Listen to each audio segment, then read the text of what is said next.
Y'all, y'all. When I walked out, this man was butt booty naked. Do you hear me? He was butt, the booty, and the naked. Yo, party people, it's Ashley of SingleWomanChronicles.com, where being single is a beautiful choice, rather than a miserable circumstance. And today's story time is brought to you by my book, Single Woman Chronicles, an Atlanta love story, kinda. This is a book series. It is fiction, and it's about a young lady named Ariana, and she lives in Atlanta, and y'all already know how Atlanta dating is. It's kind of like, it's iffy. And she meets this guy named Mo, and everything seems to be working wonderfully, but then her ex pops up as soon as she meets Mo. Y'all already know how that is, because it's like your ex got some kind of like tracker on your heart. Like as soon as you start to feel something for somebody else, they pop back up. And that's exactly what her ex did. So will she choose her ex, or will she stay with Mo? And is Mo all that he says he is? Tune in to Single Woman Chronicles, an Atlanta love story, kinda. You can pick this book up at Amazon. It's even on Audible if you just want to listen, because I love me some Audible. It's on Books on Google Play, and also it is on Apple Books. So get the book series today. There is a book one and a book two. So go ahead and cop it, written on. Anyway, so today's story time is about the time I was with a guy and he came out naked, y'all. Let's get into it. So I was out at this spot called MJQ. Anybody who lives in Atlanta, you know about MJQ. MJQ is like this really cool club where it's underground. It's like stone everywhere. It gives very like New York type vibe, kind of rager type of vibe. And so they play like a lot of house music. So I used to go there a lot. So I think I was like 22 or so at the time. So I go in and I'm just partying, having a good time, and this guy comes up to me and my homegirl.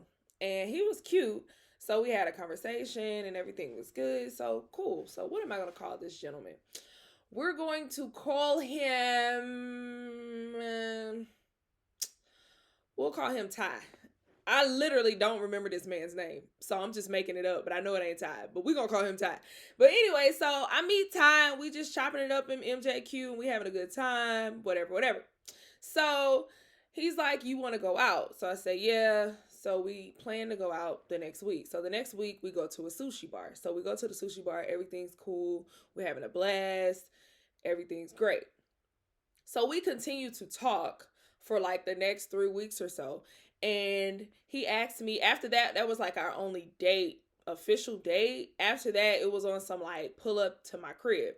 So I would go over to his house, and he lived in these really nice apartments. And I would just go over and we'll just hang out, watch a movie, eat some food, and that would be it. So he was a gentleman, like for the most part. Like every time I went to his place, he would like come downstairs when I pulled up, and he would come get me from my car. He'd walk me up. We watched a movie, whatever, and then he'd walk me back to my car downstairs, and everything was good. Mind you, we never kissed, we never talked about sex. It was always like a vibe, like we just getting to know each other. It was just chill. I didn't necessarily think it was going anywhere, because again, like we were never talking about nothing serious for real. But I enjoyed his company, and he was attractive, so I was just like, it was something to do. Y'all get it. It was something to do. So one time he invites me over, and he's like, hey, can you pull up? And I was like, okay, cool. What time? So he gives me a time, and I said, okay, bet, I'm going to be there. So red flag number one is when I pulled up this time, he did not come to my car to get me. He didn't come downstairs to get me. So I'm kind of like, okay, this is weird, but it's fine. Maybe he's busy.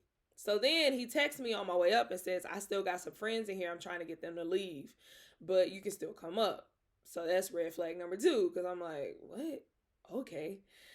So then I get upstairs and I'm knocking on the door. It's taking him forever to come to the door. Knocking, forever to come to the door. That's red flag number three. So I wait at this door. I'm banging on the door for like 2 minutes, y'all. 2 minutes is a long time when you banging on somebody's door and they're expecting you.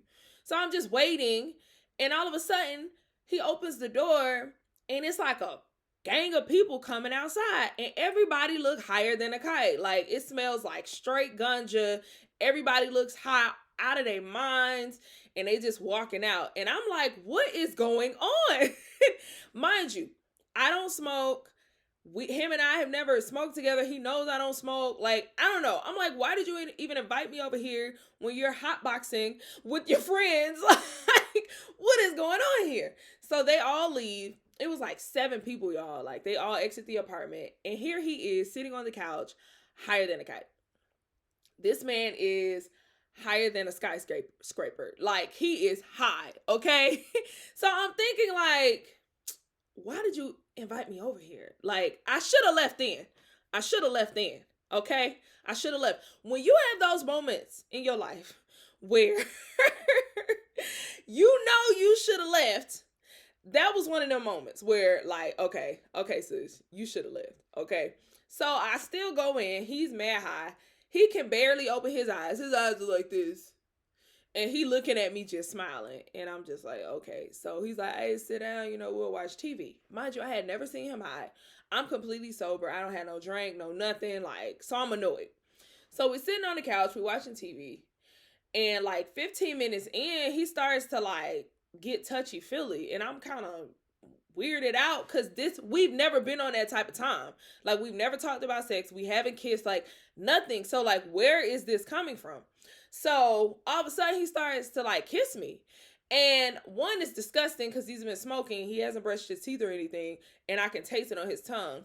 And 2, ain't no lead into this. It wasn't no special moment. Like, what's happening? Why are you kissing me, sir? Why? Why, sir? Why are you kissing me?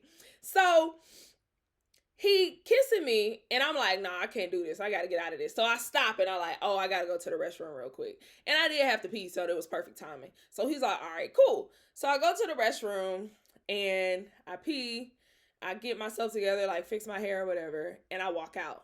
Y'all. When I walked out, this man was butt, booty, naked. Do you hear me?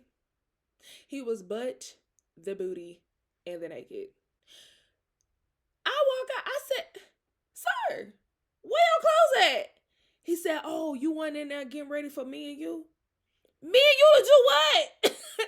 I mean, I thought because we was kissing that you went in there to like freshen up. I said, no, that's not what I went in there to do. I went in there to use the restroom. I had to pee. What are you talking about? Oh, okay. So he started putting his clothes back on. I go into the living room. I'm laughing. I'm trying not to laugh loud because I'm like, this dude is crazy. He is tripping right now. So I sit back down on the couch. He comes back out, pissed off. Like, I could tell, like, his whole energy changed. Like, he got an attitude. So we sit there for 3 minutes. All of a sudden, oh, dang. My homie called me. I got to run somewhere real quick. I'm sorry, man. Yeah, you're going to have to leave. I'm sorry.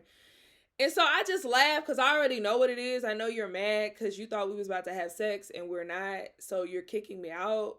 But it's just like all weird. So I say, okay, cool.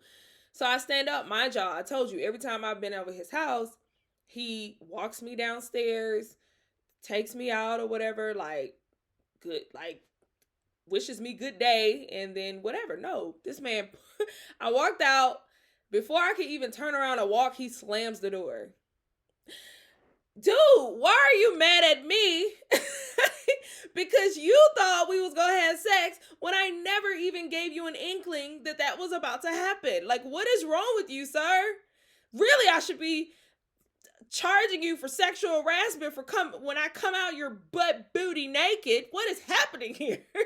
Okay, but honestly, y'all, you already know this episode is also brought to you by Talkspace, because this man needs some Talkspace. Like, fam, what are we doing? You need some Talkspace. Click the link in my bio to get your Talkspace right now. Get $100 off and get into it, because he needs therapy, y'all. What's wrong with you? One, you assume I'm about to give you some booty when I ain't even gave you a clue that booty was coming or on the way. Then you misplace your anger onto me when you need to be mad at yourself. You lack self-awareness. There's a lot going on here, people. It's a lot going on here. He needs some talk space. He needs to click the link in my bio. And if you guys want to start therapy this year in 2023, go ahead, click the link in my bio, get your talk space on right now. Also, I thought the story would have ended there, y'all. But that's not how my life works. My life is very interesting. I constantly look around and wonder, where are my cameras? Because how is this my life? So about a year later, mind you, I used to be outside at 22 all the time. So I would go to like day parties or like different events, and I've seen this man at least twice out. And every time he saw me, he would stare at me like he wanted to kill me.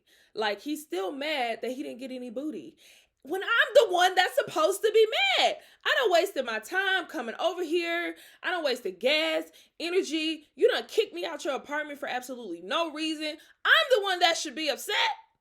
Like, I pulled up, you ain't had no food for the kid, you ain't had no drink for the kid, and you hide in a kite. Like, what? Like, I'm so confused. So anyway, I would see him all the time. Then fast forward a year later, I'm on a date with someone else. We go to Clark for a play. Now, I'm having an awful time on this date, but that's a story for another day. I've talked about it. This is my work. That was my worst date ever. But in the midst of me on a date with this other gentleman, I'm walking in and I see Ty at the play. I see him. So I shake my head. I'm like, this nigga. But whatever. I ain't worried about him. So the guy who I was on a date with didn't like Ty either. He was like, yeah, I don't like that nigga. He a hate nigga, blah, blah, blah. Just all of this stuff like that. And I'm like, all right, whatever, cool. It's whatever. So we go sit down. We're in the play. Intermission comes. So he's like, I'm going to be back. So the guy I'm on a date with goes away. I'm sitting there. Mind y'all, my phone done went dead. I'm having a horrible time. But the play was good, so I'm engaged. And I started talking to someone next to me just about the play and how it was going and just whatever. All of a sudden, my date rushes in. And he's like, let's go. I'm ready to go right now. I was ready to go too, so I was kind of happy about that. So we get up, we walking out, and we get into my car, and I'm like, what happened? And he said, basically, the guy Ty who kicked me out of his apartment, y'all, walked up to my date, looked my date in the eye, and said, you know she ain't gonna let you hit, right? Ty, thank you for letting him know he's not getting any booty. But that's not even like, what is wrong with you? Like, why are you still on that? What is wrong? This man needs therapy, y'all. He needs it. I don't know. He needs help. Like, you literally went out of your way to try to sabotage my date because you think everybody just wants booty because that's all you wanted. Unbeknownst to me, because again, we had hung out several times. Booty had never come up. Then you invite me over one time when you're higher than a kite and you get rejected when you should have got rejected. Again, I should be filing sexual harassment on you, but you mad at me. So mad that you done held this grudge. This man need therapy. He done held this grudge for over a year. Then went up to my date, talk about you know she ain't gonna let you hit. Dude, what is wrong with you? Stay safe out there, y'all. When that little voice in your mind tell you to leave, or you need to go, or just get out now, or listen, it's just not even worth it, y'all. It is just not even worth it. I just, but finally I stopped seeing him around town, and yeah, but I just don't understand how he gonna walk out butt booty naked and be mad at me. I'm still not understanding. I don't get it. I don't understand. But yeah, that has been my story time for today. You guys be safe out there.